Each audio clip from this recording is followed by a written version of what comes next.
జగన్ మొన్ననే ప్రస్తావించారు కదా, ఈ లాకప్ డెత్తులు లేదా పోలీస్ వేధింపుల వల్ల మహిళల మృతి అన్నటువంటిది. దాంట్లో ఇప్పుడు ఇంకొక అడుగు ముందుకు పడింది.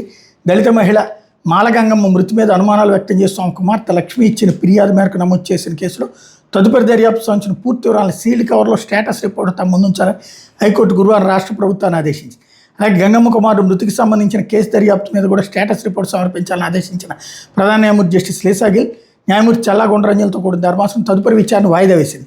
ఈ మొత్తం వ్యవహారాన్ని తాము పర్యవేక్షిస్తామని కూడా ధర్మాసనం ఈ సందర్భంగా పునరుద్ఘాటించి ఇందుకు అనుగుణంగా ఈ కేసును పెండింగ్లోనే ఉంచుతామని స్పష్టం చేసింది. అంటే ఆధారాలు ఖచ్చితంగా కావాలని వరుసపెట్టి ఈ పోలీసుల చేతిలో మరణాలు అన్నటువంటి ఇష్యూలు అది ఏ ఎన్కౌంటర్ అప్పుడైతే పట్టించుకునేది కాదు ప్రభుత్వం, కోర్టు ఎన్కౌంటర్ కాకుండా చంపేస్తుండటం. అంటే అప్పుడు హత్య చేసిన వాళ్ళకి లేదా హంతకులకి ఇటు వీళ్ళకి మధ్యన తేడా లేదన్నటువంటి ఆ పొరని చెరిపేసిన నేపథ్యంలో సాయికృష్ణ ఉదంతం తర్వాత కీలక పరిణామాలు చోటు చేసుకుంటున్నాయి.